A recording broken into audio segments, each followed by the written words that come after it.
bienvenidos pues a estos miércoles que tendremos todo el tiempo, tanto en Adviento como luego en Cuaresma, Pascua y Pentecostés, los miércoles donde generalmente tratamos temas distintos de los habituales para iluminar el proceso pastoral. Agradecemos a los hermanos que nos siguen a través del canal YouTube, Franciscano Granada, porque sabemos que hay muchos más los que nos siguen fuera que los que estamos dentro, lógicamente, porque el canal llega incluso a América Latina y en muchos lugares donde gente busca un hueco para estar. Seguro que muchos habéis visto a Carlos o lo habéis escuchado, porque lleva en Granada pues, muchísimos años y eso pues, hace que haya estado en muchos foros trabajando, aparte de su trabajo en la facultad. Pues bueno, ha tenido también una clínica, sigue trabajando ahí en el Centro Suárez, etcétera, etcétera. Yo simplemente, bueno, tiene muchas cosas, muchos títulos, pero aquí generalmente no andamos en títulos porque venimos a servirnos y ya está. Yo lo que voy a proponeros es, por si queréis leer algo de él con cierta densidad, es un folletito, bueno, pero si queréis leer algo de él con cierta densidad, pues bueno, pues tiene cosas muy ricas que es original en este campo y aporta mucho a la reflexión teológica y psicológica. Creer después de Freud, es un libro traducido a varios idiomas, ya veterano este libro, lo publicó en el año 92. Bueno, pues es un libro que hay que recurrir a él por necesidad en alguna ocasión. La aventura del celibato evangélico, pues es otro tema que toca mucho la vida consagrada y otros elementos que no solamente la vida consagrada, ¿no? Hay un libro que tiene un título interesante, Amores y desamores, porque en la vida humana hay muchos amores y desamores, también en la vida religiosa. Entonces, a veces lo que se convierte en amor luego se convierte en desamor. Entonces, ahí vivimos todos mucho en esa fluidez. Luego, recientemente ha publicado sobre el tema de la mujer, 3 mujeres judías repiensan a Dios, con lo cual ha tocado mucho el tema de la mujer en distintos ámbitos religiosos. Ese es un libro reciente de este año, se ha publicado este año en DSW. Bueno, y muchísimas más cosas. Toca temas fronterizos en su momento y que ahora tienen mucha actualidad, entre comillas, pero tienen actualidad, sobre el tema de la homosexualidad. Ha tenido sus conferencias en Pamplona, en fin, temas de estos que habitualmente no hay mucha gente que lo afronte, ¿no? Bueno, si os interesa, y sería interesante, muy recomendado leer algo que tenga, si queréis, un poco de recorrido teológico, pues genial. Basta que pongáis un nombre en el buscador y veréis todo el montaje de las cosas que tiene publicadas.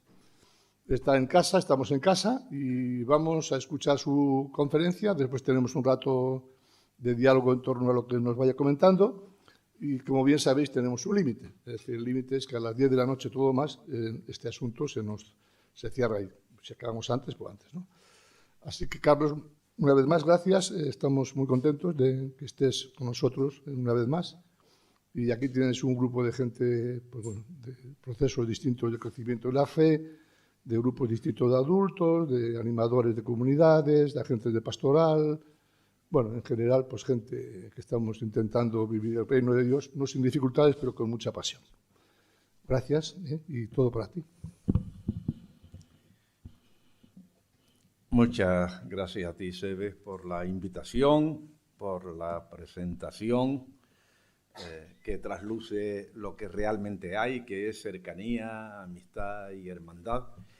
Y bueno, con este tema ya he hablado sobre él unas cuantas veces desde que salió este cuaderno y siempre me encuentro con la misma dificultad de a ver cómo en un rato pues doy cuenta más o menos del conjunto. Un conjunto que ya por sí el tema es difícil de sintetizar porque, bueno, como vamos a ver, la espiritualidad es un asunto que concierne a todas las dimensiones de la vida humana, a todas. Porque la espiritualidad pues no es como un pegote, una cosa aparte que añadimos, sino es algo que tiene que impregnar el conjunto de la vida. Entonces, hablar de una espiritualidad significa hablar de todas esas dimensiones de la vida. Además, en este caso, pues es una espiritualidad para nuestro tiempo. Entonces, hay que prestar atención dentro de lo que es ese conjunto a lo que son las repercusiones, los impactos que la espiritualidad recibe en estos momentos de la historia, de la teología, de la vida de la Iglesia, ¿no? Bien, pues sabiendo así que el tema habrá que contentarse con dar unos brochazos, la mayor parte de los puntos pues será justamente eso, apuntar en direcciones que nos den una visión de conjunto de por dónde tendría que ir una espiritualidad de nuestro tiempo, pero que cada uno de esos puntos pues exigirían pues una atención ya más pormenorizada. Bien, pues vamos allá. Hablar de una espiritualidad hoy, en este mundo nuestro en el que nos ha tocado vivir, es hablar de una espiritualidad que, a diferencia de lo que ocurría en siglos anteriores, es una espiritualidad que está en una relación, interrelación, contacto, pues casi por todas partes con otras espiritualidades. Esto antes no se daba. La espiritualidad cristiana vivía en su mundo, un mundo todo él configurado por lo cristiano, la espiritualidad budista pues lo mismo, la musulmana. Bueno, hoy día con el fenómeno de la globalización, las espiritualidades, todas ellas, entran en contacto, en relación, a veces desgraciadamente también en confrontación, que puede llegar incluso a la violencia, pero convivimos con otras espiritualidades al lado, en la puerta de al lado. Hoy día, pues, no sería nada raro que tengamos como vecino pues una persona que practica una espiritualidad islámica o budista o hinduista.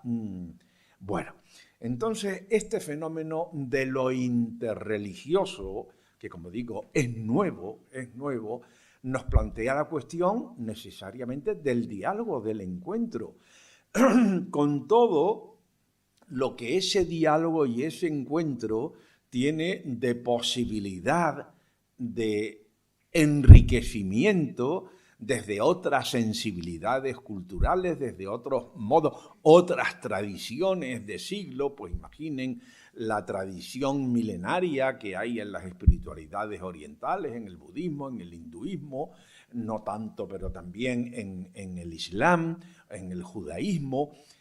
Son tradiciones muy ricas que hoy día las tenemos aquí al lado, enfrente, y que nos están llamando para que establezcamos un diálogo que puede ser enriquecedor. Yo diría que la misma espiritualidad cristiana, en lo que ella misma es, tiene ya una llamada al encuentro con otras espiritualidades. Y esto pues lo encontramos ya pues, en el mismo Evangelio. Jesús entra en contacto en un diálogo, por ejemplo, con la samaritana. Era otro mundo religioso el que vivía esta mujer, o se relaciona con aquella mujer, la sirofenicia. Ayer o antes de ayer veíamos el texto del centurión, romano que le pide la curación de su criado.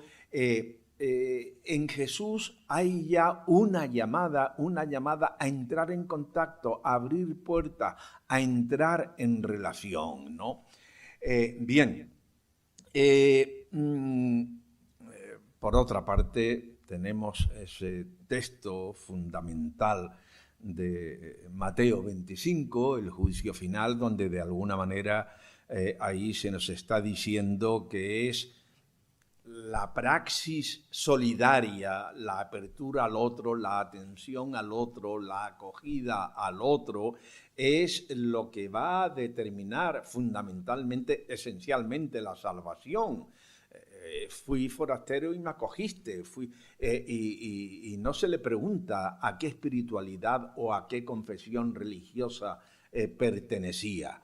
Es esa praxis solidaria, bueno, lo que llevó a ese gran teólogo del siglo XX, Karl Rahner, a hablar, término que luego ha sido también discutido, de cristianos anónimos, personas que sin confesar, sin entrar en un sistema de creencias cristianos, pero que esa vida realizada en la apertura, en el amor, pues de hecho habría que considerarlo como cristianos, aunque ellos no lo supieran, ¿no?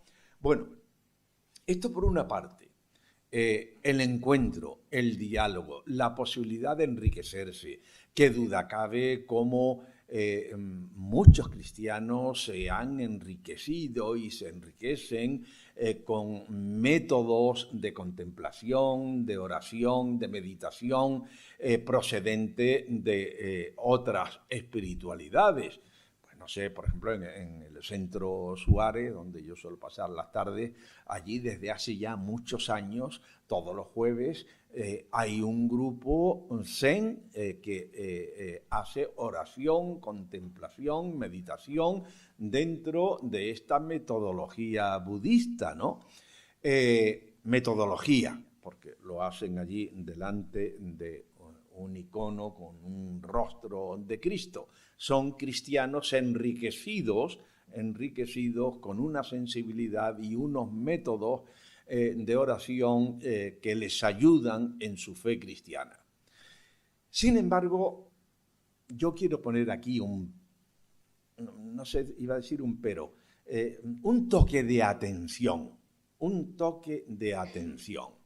porque cabe también que ante la riqueza que podemos descubrir de otras espiritualidades y otras tradiciones, caigamos en una especie de fascinación papanata, es decir, en el sentido de quedar deslumbrados de inmediato y ver ahí muchas veces también a partir de un desconocimiento en profundidad de la propia tradición y de lo que ella supone.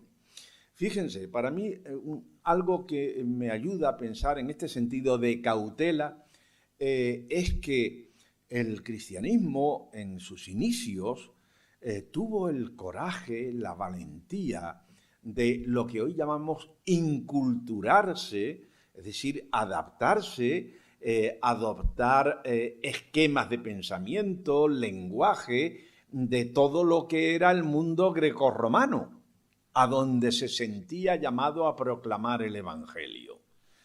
Un ejemplo claro es la predicación de Pablo en Atenas, ¿no? Donde recoge toda una, digamos, mentalidad, filosofía griega para introducir su mensaje de Cristo crucificado y resucitado. Bueno, y no digamos, los primeros siglos, los padres de la Iglesia hicieron un esfuerzo descomunal por entrar, mismo en San Agustín, por entrar en toda esa cultura grecorromana con unos esquemas de pensamiento muy diferentes de los esquemas bíblicos de Israel, como única posibilidad de proclamar la fe cristiana. Eso fue un trabajo enorme y además expresión de un coraje, de una valentía. Ojalá muchas veces la Iglesia en siglos posteriores hubiera tenido el mismo valor para saber adaptarse a las mentalidades, a la filosofía, a los esquemas culturales de los lugares donde tenía que seguir predicando y no encerrarse en... Bueno, tenemos el ejemplo de aquellos jesuitas Ricci y Nobili en la India o en China pretendiendo decir, mire usted, es que aquí la misa en latín eso es una locura. Y intentaron pues una adaptación a los ritos chinos, carpetazo absoluto a a esa posibilidad. ¿Cuántas posibilidades nos hemos perdido, no? Bueno, entonces por una parte es eso, pero también pagamos un precio desde esa adaptación a otros planteamientos, filosofías, esquemas. Pagamos un precio, lo vamos a ver ahora al hablar de la espiritualidad, pues por ejemplo de una contaminación, podríamos decir, una contaminación de unas filosofías platónicas, neoplatónicas, que separaban completamente cuerpo y alma. Eso en el esquema bíblico no está.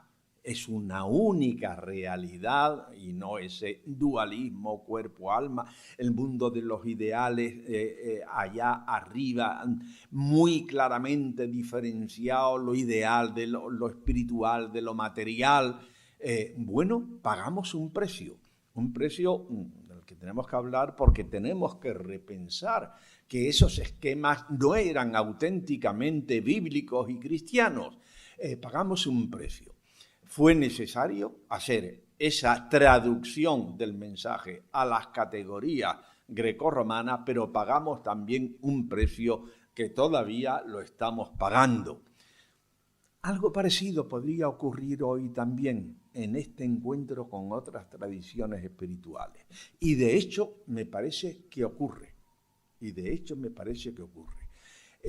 Unas interpretaciones y versiones del Evangelio. Yo recuerdo un día, no quiero citar nombres, pero un día leyendo un libro y una interpretación así en estas claves muy orientales de la llamada no dualidad, un texto de comentario a las bienaventuranzas, y yo decía, Dios mío, ¿pero en qué quedan las bienaventuranzas? Quedan absolutamente descafeinadas con el potencial que las bienaventuranzas tienen. Bueno, pues todo reducido a una cuestión espiritualista, más psicológica que espiritual. Yo soy psicólogo y me he llevado toda la vida intentando un diálogo entre la psicología y la teología, pero diálogo, no confusión. Una cosa es la dimensión psíquica de la persona y otra cosa es la dimensión espiritual. Ambas están en la misma persona, pero yo cuando oigo unos ejercicios espirituales centrados en el eneagrama, yo me quedo diciendo, bueno, una cosa es seguir a Jesús y otra cosa ver en qué número del eneagrama estoy. No confundamos los objetivos. No confundamos los objetivos, ¿no? Entonces, muchas veces determinadas espirituales, además, a veces basándose en unas psicologías que la misma psicología no reconoce como tal, la psicología transpersonal. Eso en psicología es una teoría transpersonal, eso no es psicología. Eso no es psicología, eso no tiene ningún reconocimiento hoy día en el campo de la psicología. Y entonces llegamos a unas concepciones, sobre todo para mí hay un punto nuclear de la espiritualidad cristiana que no podemos poner en riesgo, que es lo personal. Para el cristiano Dios es persona, es un tú con el que yo me relaciono, entro en comunión, pero no ni se disuelve mi yo, ni se disuelve el tú. Es un Dios personal que me busca como persona y es un Dios además que se encarna en una persona, en el hombre Jesús de Nazaret.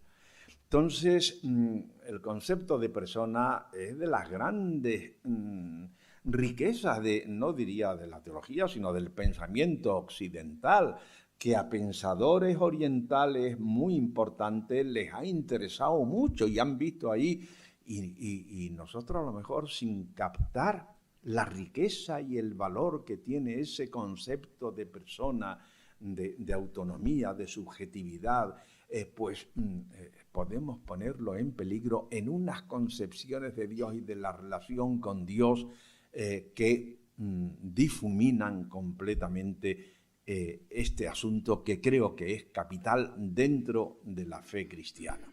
Bueno, luego aquí en el cuaderno, después de esta introducción de una espiritualidad abierta a lo interreligioso, tengo dos apartados sobre los que voy a pasar un poquito más rápido porque sencillamente creo que son cuestiones tan absolutamente centrales, indispensables para pensar una espiritualidad cristiana que creo que nos interesa más ver lo que este tiempo en el que nosotros vivimos nos pueden suponer. Estos puntos siguientes son, uno lo he titulado Volver a Jesús y el siguiente Seguir a Jesús. Voy a resaltar tan solo lo que me parece más importante de estos apartados. Volver. Volver quiere decir que nos hemos extraviado un poco, que hemos puesto nuestra fe y nuestra espiritualidad en tantas cosas, la hemos cargado de tantas historias, tantas tradiciones, tantas devociones, que al final lo absolutamente central de una espiritualidad cristiana, que es Jesús, se nos ha quedado ahí un poco perdido entre una multitud de elementos que nos han distraído y extraviado. Además, quizás hoy con un peligro, y es que cuando, sobre todo en nuestra cultura occidental y europea tan secularizada, donde la religión cada vez cuenta menos. Antes la religión era una clave para todo, para entender la política, la moral, la economía. Hoy día es un asunto absolutamente marginal. Cuando vamos en un autobús no oímos hablar nunca a nadie de Dios no está, es el gran ausente, ¿no? Entonces tenemos el peligro de agarrarnos a cosas que nos hagan visible para decir aquí estamos, desconfiando de que quizás lo más importante que podríamos tener para decir aquí estamos es Jesús y su mensaje. Es Jesús y su mensaje. He tenido el año pasado una experiencia muy bonita de acompañar a un chico ya de 30 y tantos años, ingeniero, trabajando en una multinacional, prepararlo para el bautismo. Y digo, bueno, ¿por dónde empezamos? Digo, por empezar pues por el Evangelio. Le doy el Evangelio de Marcos y luego, digo, ya luego pues le daré algunas otras cosas de teología adaptada. A mí me ha llamado la atención que a este chico lo que de verdad le llamó la atención y le atrajo fue el Evangelio.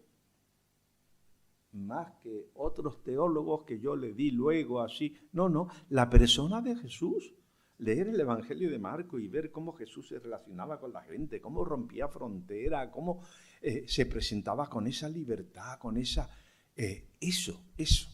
Quizás desconfiamos de la fuerza que tiene Jesús y su mensaje y por eso muchas veces nos atamos a mil cosas. Dice Francisco, el Papa Francisco, que en la Evangelii Gaudium dice, a veces se habla más de la Iglesia que de Jesucristo, más del Papa que de la palabra de Dios. ¿Cuánta razón lleva? Hablamos más de la Iglesia que de Jesús y hablamos más del Papa que del Evangelio. Entonces, muchas veces los miedos de hoy nos llevan a privilegiar nuestras tradiciones, nuestras instituciones, las tradiciones más, olvidando que el elemento central de una espiritualidad cristiana no puede ser otra sino Jesús. Y Jesús para seguirle. ¿Qué quiero decir con esto? Pues que, miren, Jesús no aparece en los evangelios para nada, no aparece en los evangelios como lo que podríamos llamar un maestro de espiritualidad.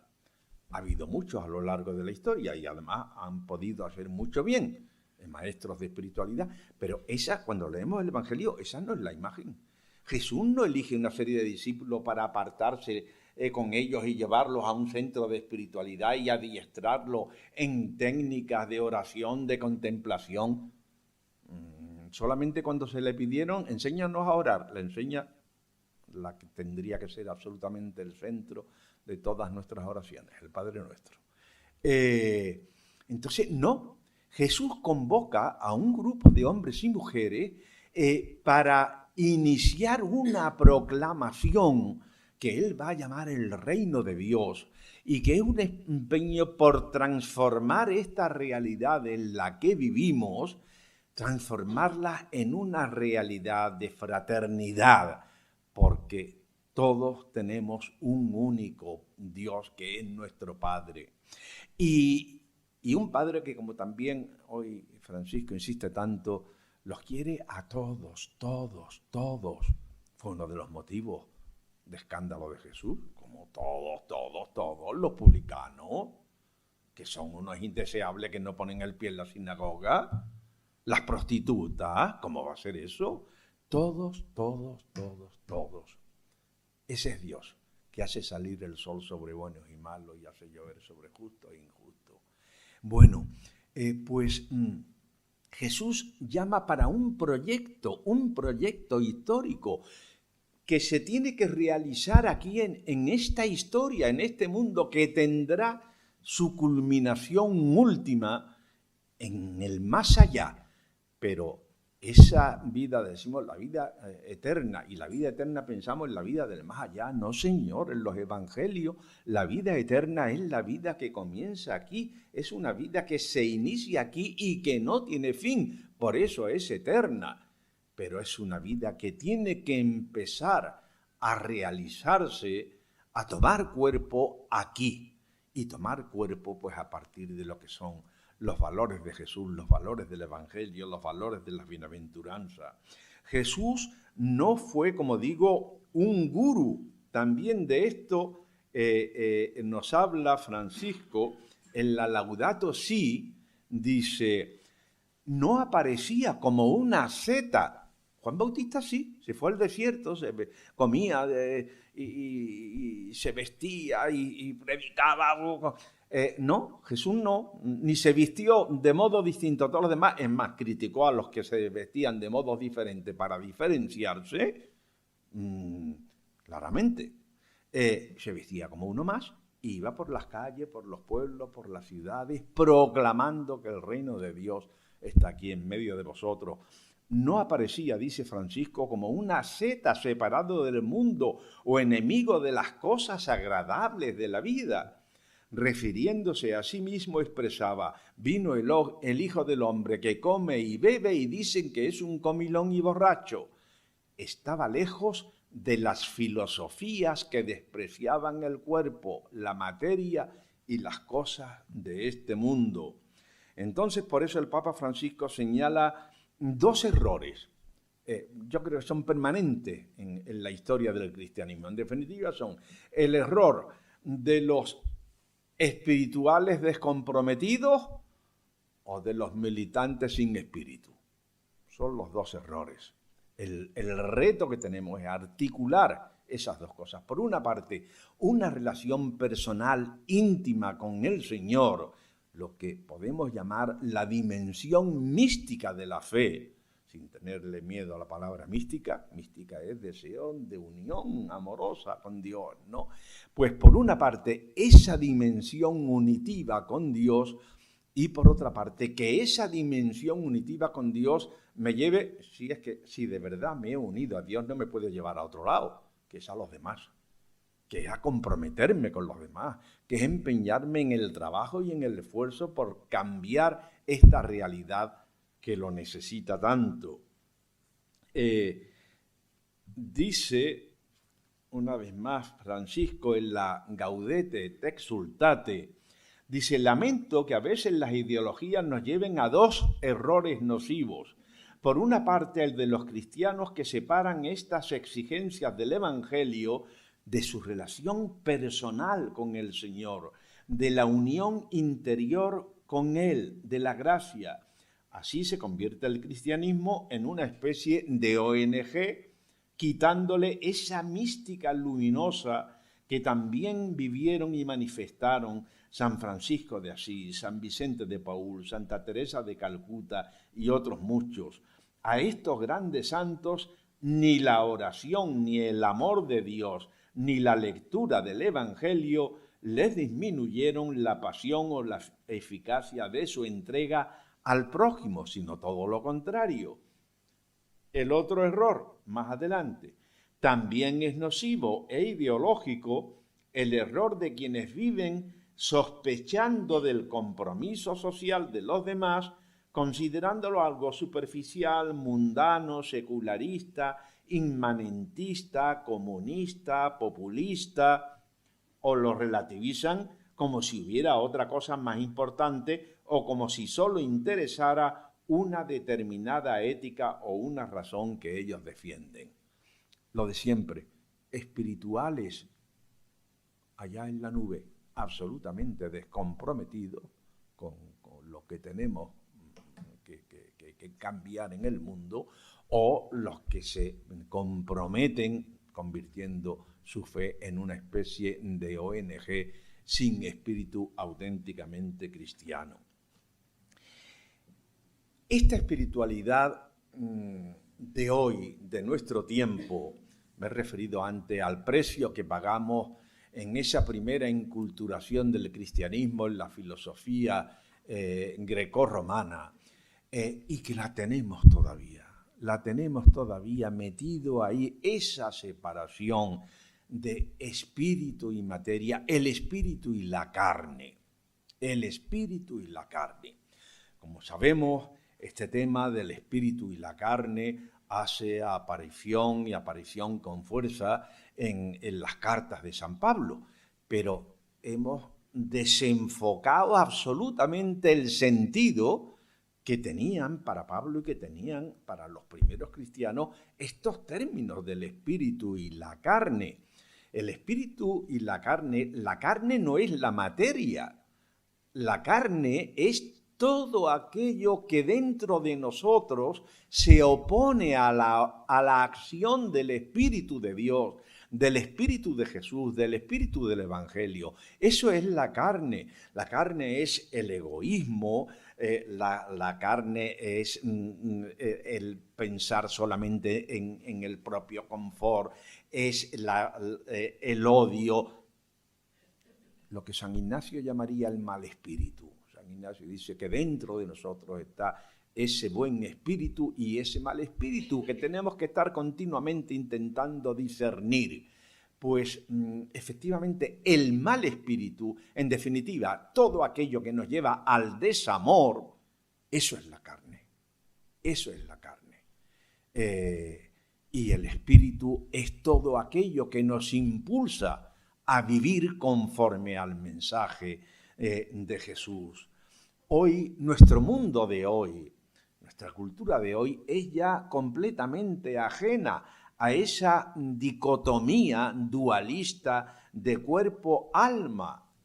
En esto insistió mucho también este gran creyente, médico y pensador español Pedro Laín Entralgo, ¿no? En su libro Cuerpos y Alma.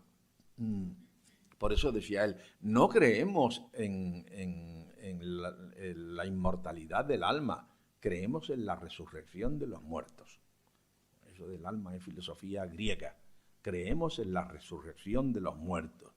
En la Biblia, el espíritu, que por cierto es un término femenino, en la Biblia, la ruaj, es empuje, energía vital, hondura, ganas de vivir. Por eso muchos hablan de la espíritu, porque realmente el término original es femenino. Entonces, esa dicotomía, que no es del Evangelio, es de Platón, con todo el bien que Platón ha podido hacer a la cultura occidental y al pensamiento cristiano también. De estas tres mujeres a las que se refería antes Severino del libro, una de ellas, Simone Weil, la más radical, la más mística, la más extraña también, para ella Platón era el más de lo más, pero esa dicotomía platónica de cuerpo-alma no podemos mantenerla, porque además el mundo de hoy no la entiende. no la entiende porque ha cambiado completamente la sensibilidad. Pero esto lo tenemos metido ahí. Entonces muchas veces, por ejemplo, no hace mucho cuando pusieron la película esta Libres, esa especie de documental realizado en distintos monasterios de España, realmente bonita, bien hecha, pero muchos decían, ay, me hubiera llevado no sé cuántas horas viendo eso, qué gana de vivir así. Confundimos la espiritualidad con lo que es un retiro, unos cantos gregorianos, un silencio. Eso es una dimensión de la espiritualidad, pero eso no es la espiritualidad. Eso es una dimensión que tiene que ver con esa vertiente mística, unitiva, pero que en absoluto podemos confundir la espiritualidad con lo que podemos vivir en un día de retiro o en 8 días de ejercicios. Eso es una dimensión de nuestra vida. Entonces, esa dicotomía tenemos, pero fijaros, pero es que estamos continuamente alimentándonos con esa dicotomía. En este tiempo de Adviento, la necesidad que tenemos de una reforma litúrgica es increíble. Yo a veces advierto una contradicción entre lo que acabo de decir en la oración de colecta y lo que luego voy a leer en el Evangelio. Digo, pero Dios mío, ¿esto cómo se casa? ¿Esto cómo se casa? Porque una es filosofía neoplatónica y la otra va por otros caminos, la del Evangelio. Pero en este tiempo de Adviento, en el tiempo de Cuaresma, esto, lo terreno y lo celestial, los bienes de la tierra, los bienes del cielo, estamos nutriéndonos continuamente de ese tipo de lenguaje que contamina lo que es una auténtica espiritualidad cristiana. Una espiritualidad cristiana, como muy bien la define Juan Antonio Estrada en su libro sobre la espiritualidad de los laicos, es una vida guiada por los valores de Jesús. Eso es una espiritualidad cristiana. Una vida con su trabajo, con sus relaciones afectivas, con sus relaciones de amistad, con su mundo de sexualidad. Todo eso guiado por los valores de Jesús. Eso es una espiritualidad cristiana. Una espiritualidad que, por tanto, acoge todo lo que es la dimensión del cuerpo. La carne, hemos visto en San Pablo, es lo que se opone al espíritu, pero luego en la traducción la carne la hemos identificado con la sexualidad. Mundo, demonio y carne por supuesto era la sexualidad. Entonces, a partir de ahí, este tema sería para un desarrollo aparte. Un capítulo lo he titulado La carne y la ira, porque sexualidad y agresividad son 2 dimensiones de la vida que deben cumplir sus funciones en la vida y que en sí mismas no son ni buenas ni malas, o podríamos decir son buenas porque son energía vital. La agresividad también, la ira también. Que un psicoanalista me decía, los cristianos parece que tienen más problemas con la agresividad que con la sexualidad, que ya es decir, me decía. Es verdad. Yo cómo voy a comulgar cuando me siento con una antipatía con esta persona. El problema no es la antipatía, el problema no es lo que tú estás sintiendo ahora, el problema es qué vas a hacer con eso. ¿Lo vas a alimentar? ¿Te vas a dejar llevar de eso? De tal manera que si puedes fastidiar al otro, lo vas a fastidiar porque es lo que te apetece. Eso ya es otra cosa. Pero la ira, Jesús no tuvo problema. Señalar con el dedo a unos señores diciéndoles, sois unos hipócritas, unos sepulcros blanqueados, sois un nido de víboras, menudas agresiones. Y ya con el látigo en el templo, tirando mesa, habría que haberlo visto. Algunos dicen, la ira santa. Y yo digo, santa sí, pero ira también. Sin duda. El profeta agrede, pero agrede para la vida, a diferencia del fanático que agrede porque no soporta la diferencia.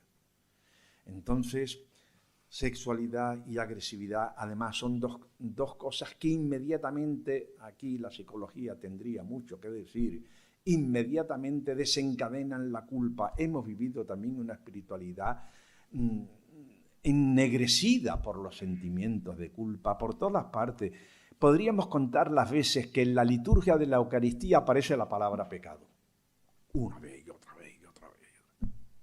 En el gloria, Dios mío, el gloria es el canto de alabanza a Dios, de piropear a Dios. Lo único que se repite, tú que quitas el pecado del mundo, y por si no se ha enterado, lo repetimos otra vez. Tú que quitas el pecado del mundo, el pecado. El pecado es un asunto muy serio, muy grave, porque el pecado es el daño que nos hacemos unos a otros, es lo que nos destruye, no es una tontería. Pero junto al pecado tenemos la amnistía y el perdón de Dios, que donde abundó el pecado sobreabundó la gracia, ¿no? Bueno, una espiritualidad también que se descontamine de tanto sentimiento de culpa enfermo que la ha acompañado, ¿no? Lo que me temía, no vamos a tener tiempo, pero así les dejo con ganas de que sigan con el cuaderno. Bueno, porque miren, hablando ya más de nuestro tiempo, una espiritualidad para nuestro tiempo, si hay algo que cualifica lo que es la mentalidad moderna, es el paso de unas vidas que estaban regidas absolutamente por dos factores, tradición y autoridad. Eso era lo que definía la vida hasta la edad moderna. La tradición, eres hijo de herrero, pues herrero. Eres el primogénito, pues eres el segundo, pues lo siento, a ti o te vas al ejército o te metes a cura, porque el primogénito es el que se lo lleva todo. No te quiero decir, si has nacido mujer, ¿qué vamos a hacer? Pues en la casa, cocina, hijos, fábrica de alimento y de hijos, y no pretendas salirte de ahí. La tradición determinaba la vida y la autoridad.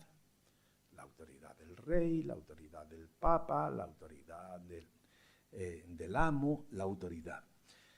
La modernidad, libertad, fraternidad, igualdad. Significan que donde estaba la tradición y la autoridad, ahora se pone en el centro la autonomía y la dignidad de la persona, el sujeto, el valor de la persona. De ahí deriva todo lo que hoy día es la Declaración de los Derechos Humanos. Todo eso deriva de aquí, de lo que supuso la modernidad. Conceptos como el de libertad religiosa, conceptos como el de la dignidad de la persona.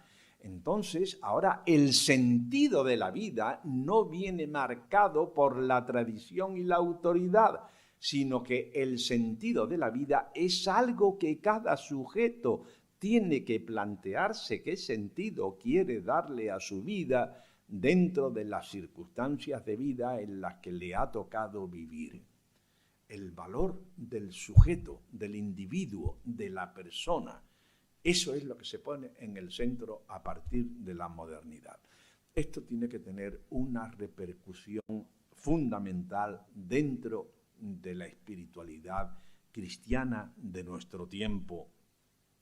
Y es que, bueno, todos somos hijos de una tradición, cada cual de una manera. Somos hijos de una tradición a la cual le debemos, como decía San Pablo, la fe viene por la palabra. Pues a nosotros la fe nos ha venido a partir de una tradición religiosa, la tradición religiosa de nuestros padres, la tradición religiosa de nuestros colegios, la tradición religiosa de nuestras parroquias, tradiciones, y luego dentro de esas tradiciones, pues los distintos carismas. Entonces, unas tradiciones que que suponen toda una riqueza humana y espiritual muy importante y que tenemos que acogerlas porque somos hijos de esas tradiciones, pero desde esta nueva sensibilidad de la autonomía personal, esas tradiciones tienen que ser revisadas, personalizadas, discernidas de un modo personal y adaptado a lo que es mi vida de hoy. Aquí habría todo un capítulo en el cual no voy a entrar ahora para nada, bien complicado, aquí le dedico unas paginillas. El tema de las tradiciones religiosas populares, las tradiciones, las procesiones. Hace un rato un cura me decía, Dios mío, qué locura lo que va a haber dentro de unos días en Sevilla, la magna esta, que en pleno Adviento esté el cachorro expirando por las calles de Sevilla, cuando estamos esperando al niño, y vaya la Macarena llorando y el gran poder con su cruz, en pleno Adviento. Bueno, tradiciones, porque en concreto esta de la Semana Santa, pues yo tengo una parte que me gusta mucho y sobre todo creo que hay que respetar, empezar por el respeto. Pero más allá del respeto hay que hacer también un análisis crítico. Hay que hacer un análisis crítico de esas tradiciones. Hay que resituarse. Como digo, ahí le dedico unas paginillas. Y frente a la autoridad, en los evangelios, el término obediencia no aparece nunca para referirse a las relaciones dentro de la comunidad cristiana. Ni una sola vez. Las cartas de Pablo sí, aparece ya el término obediencia. En los evangelios nunca. Solamente aparece el término obediencia para hablar cómo los demonios obedecían a Jesús cuando expulsa demonios, o las fuerzas de la naturaleza en el tema, por ejemplo, de la tempestad. La naturaleza obedece a Jesús, pero las relaciones humanas están marcadas esencialmente por el término de fraternidad y de igualdad. No hubiéramos necesitado la Revolución Francesa para que nos digan igualdad, fraternidad. Lo teníamos en los evangelios, pero nos contaminamos. Entonces, las relaciones en la comunidad cristiana, el lugar del Padre está vacío. No llaméis a nadie Padre. No llaméis a nadie maestro, no llaméis a nadie director. Uno solo es vuestro Padre y uno solo es vuestro Maestro. Igualdad radical. En la comunidad cristiana la autoridad es servicio competente. Servicio competente. Y donde en la comunidad todos tienen su palabra porque el Espíritu ha caído sobre todos los bautizados. Bueno, esto traería consigo muchas repercusiones. Entonces, la primera, luchar contra todo tipo de desigualdad en el mundo. No digo ya, luego hablaré de la Iglesia. En el mundo, el reino de Dios y su justicia. Tenemos una gran misión, la transformación de esta realidad en algo que se parezca a una familia que tiene un único Padre. Miren, desde muy pronto, este mensaje de Jesús que él expresó con estos términos, el reino de Dios y su justicia, un proyecto histórico en esta historia, para transformar esta historia, eso muy pronto se desplazó al tema, en vez de ser un tema histórico, un tema individual de ser virtuosos. La virtud. Muy pronto comenzó ese desplazamiento. Entonces, hoy día estamos llamados, y en este mundo que tanto lo necesita, a crear lazos de igualdad, de paz, de armonía, de reconciliación. Sobre todo en este mundo de hoy. Hace poco leía un artículo de este pensador francés, tiene 101 años. y una cabeza absolutamente lúcida. Eran 2 páginas y la verdad los ánimos se venían al suelo leyendo el análisis que él hacía de la situación mundial ahora mismo.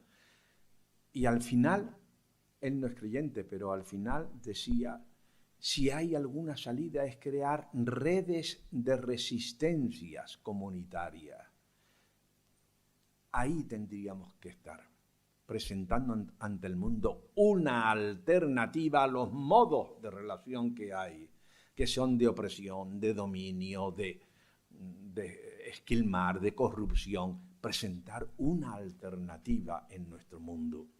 Y fraternidad eclesial, porque esas comunidades cristianas primeras donde todos eran uno, todos en lugar del Padre estaba vacío, muy pronto se empezó a mimetizar el poder político, económico y militar, hasta en los rituales, en las vestimentas, en la simbología, todo un sistema de vigilancias y castigos.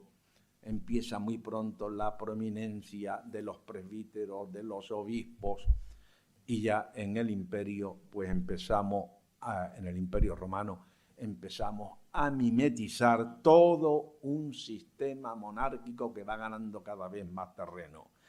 Luego, ya incluso después de la Reforma con Lutero, el poder de los obispos y sacerdotes es cada vez más acentuado y los laicos son cada vez más marginados, hasta el concilio, donde la Iglesia pasa a definirse como pueblo de Dios.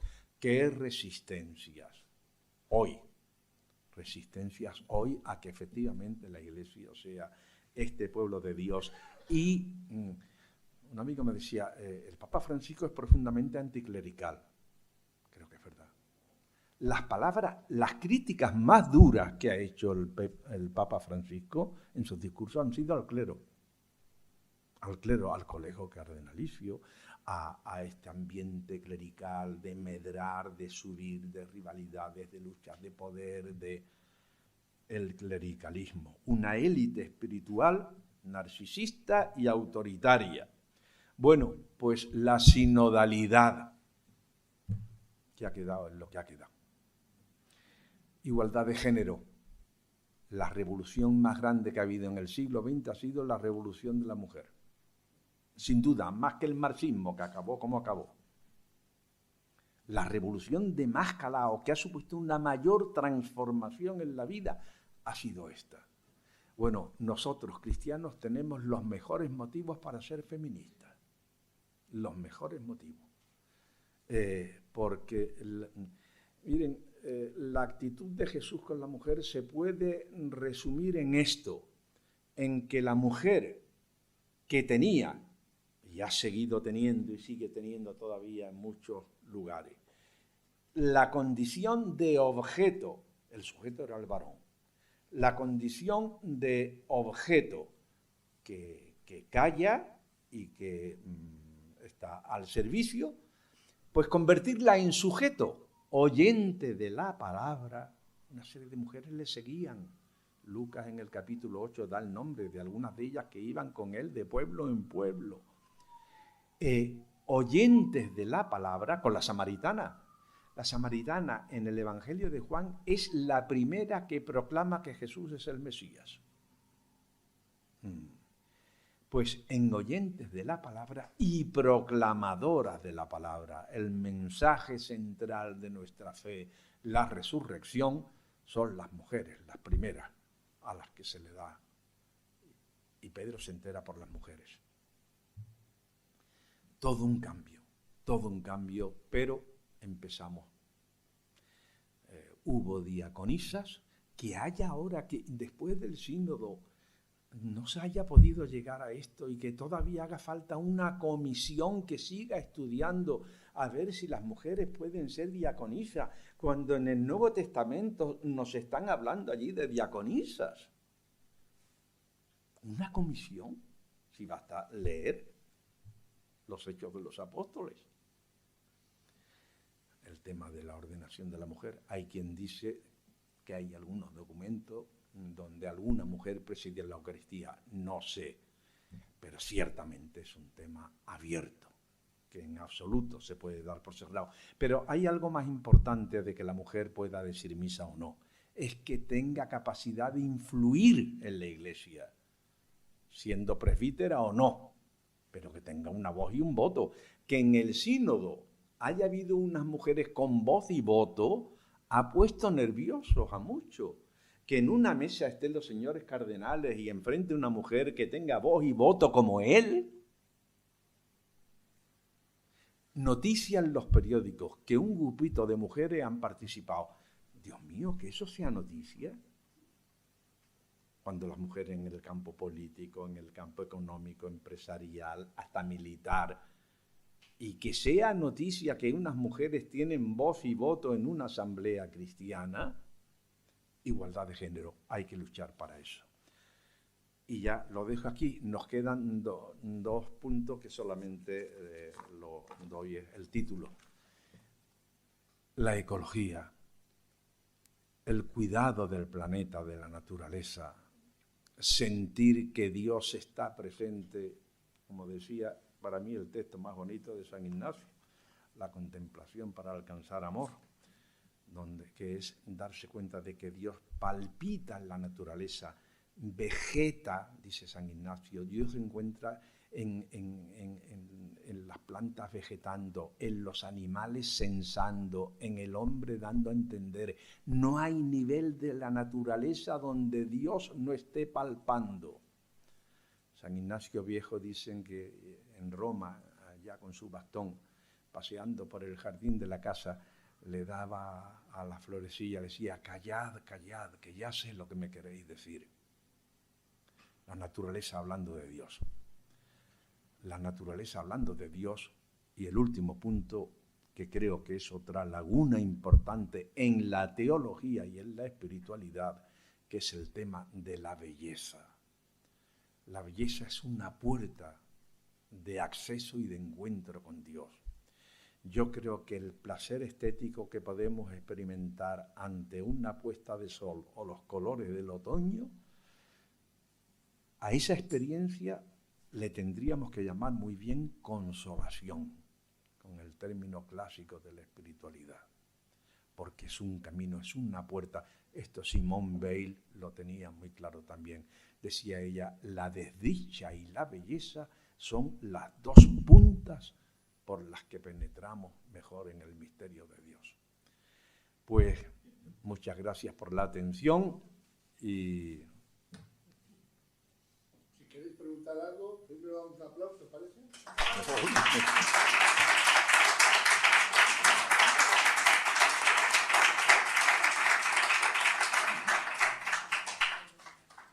Si alguno tiene alguna pregunta que hacer, levanta la mano, se le damos enseguida la voz.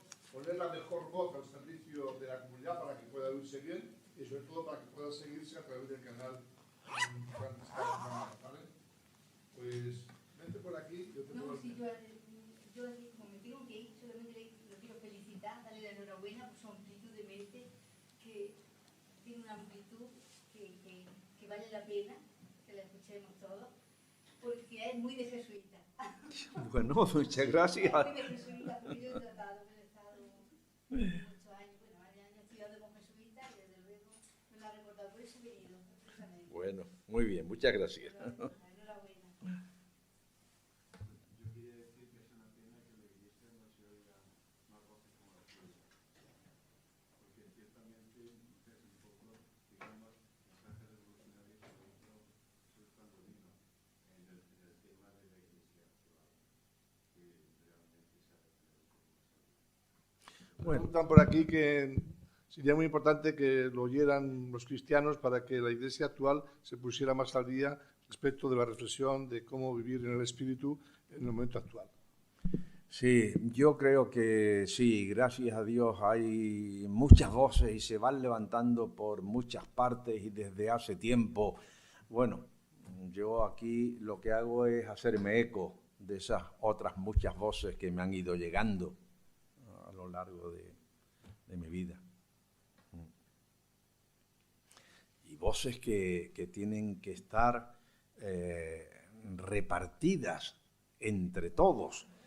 Por tanto, yo diría, tomemos todos la voz, porque todos tenemos el derecho, la dignidad y el espíritu para poder hablar. Muchas felicidades, muchos ánimos para seguir adelante. No se quede parado, siga para adelante. Paqui. En el tema último que han tratado ustedes, vamos, el papel de la mujer en la Iglesia, globalmente, ¿cómo lo ve? ¿Se siente usted optimista de que podamos avanzar en algo en ese sentido o todo lo contrario? No, optimista. Es muchísimo lo que queda.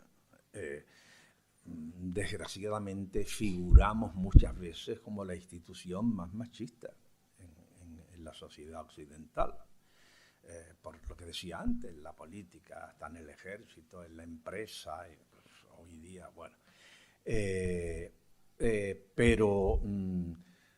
Pero hoy día la mujer en la Iglesia toma conciencia también y habla, y hay movimientos dentro de la Iglesia de, yo no tengo más que pensar todos los días a las 12 cuando nos reunimos a tomar café en la Facultad de Teología. Pues cuando yo estudiaba teología, a mí no me dio clase ni una sola mujer. Había un par de ellas que empezaban, una de ellas además le llamábamos la guerrillera y la nombramos delegada de curso. Pero nada más, ni una mujer, era impensable una mujer enseñar teología. Hoy día cuando vamos a la sala, allí me encuentro más mujeres que varones enseñando teología, formándose. Es importante también que las mujeres se liberen de la mentalidad machista que las han... porque muchas veces, muchas de estas mujeres que han empezado a hacer un camino en el estudio, en la investigación, en la teología, muchas veces encuentran dificultades dentro de sus mismas congregaciones femeninas.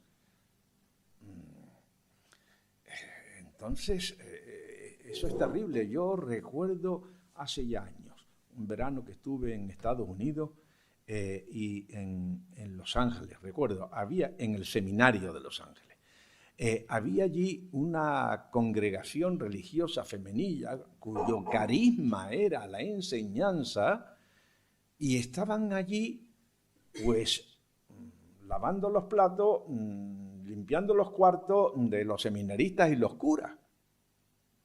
Y yo decía, y en esta sociedad norteamericana, que ha sido particularmente sensible al tema este de la mujer, ¿cómo estas mujeres se quejan de que no tienen vocaciones? Pero ¿a qué chica de la sociedad estadounidense de hoy les puede llamar pues una vida para arreglarle el cuarto a los curas? Y yo creo que un capítulo muy importante es el de la formación, el del saber, porque es un campo donde han estado especialmente excluidas. Fíjense que con todos los piropos que le echamos a la Virgen en las letanías, ni uno solo es de maestra. De sabiduría, pero sabiduría sí, pero para enseñar, la mujer que calle en la Iglesia. Entonces yo creo que sería muy importante la formación, porque la formación es también tomar conciencia. Saber es poder, que puede ser para lo bueno y para lo malo.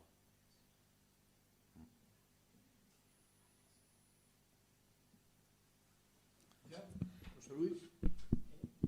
¿Entiende usted que le aportaría el ateísmo, el mundo de la creencia, digamos, como donde se mueve la espiritualidad cristiana hoy en día? Usted ha hablado de diálogo interreligioso, pero hoy en día el diálogo, es decir, los vecinos no son hinduistas, no son ateos directamente.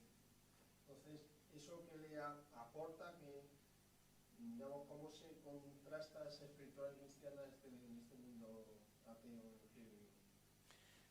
No sé, creo que en este mundo en el que, como yo decía antes, Dios es el gran ausente, no está, pues una espiritualidad cristiana, no sé, yo diría, en primer lugar está llamada a ganar fortaleza, a nutrirse, porque lo que sabemos decir, el ambiente no ayuda. El ambiente no ayuda para nada. Entonces, lo primero sería esa exigencia, ¿no? de pensar, repensar, afianzar, rezar, comunicarse, afianzar esa fe, ¿no? Y bueno, yo diría también que no tener la más mínima dificultad ni pudor, no digo para ir predicando por las calles, pero para dejar claras las propias posiciones y visión de la vida y sentido de la existencia como uno más, con la exigencia también de ser respetado, igual que tenemos que respetar otras opciones, ¿no? Y luego toda esa función fundamental de la fe cristiana también, que es la del testimonio que muchas veces no será el hablar, muchas veces casi será mejor incluso callar, pero testimoniar con la vida un estilo que otros se digan caramba, y esto ocurre. Hay personas que ante determinadas vidas de honestidad, de entrega, que hay aquí. Parece que lo dejemos, ¿o sí? Bueno, pues como en esta casa solemos también siempre acabar rezando, ha habido una alusión a la única oración que el Señor nos enseñó, el Padre Nuestro, pues no solamente es un espacio de diálogo, sino también un espacio que quiere ser orante, contemplativo, místico, que tengamos esa trilogía bien incorporada y que llevemos al Dios de la vida, sobre todo que seamos voz de los sin voz, que me parece que eso es una tarea importante que podemos hacer. Le vamos a regalar a Carlos una hoja de paz y bien para que siga siendo mensajero de paz y bien, y le vamos a felicitar también para que las Navidades y el Adviento les sean agradables. Nos ponemos de pie y rezamos. Nos damos la mano, si podemos, unos con otros.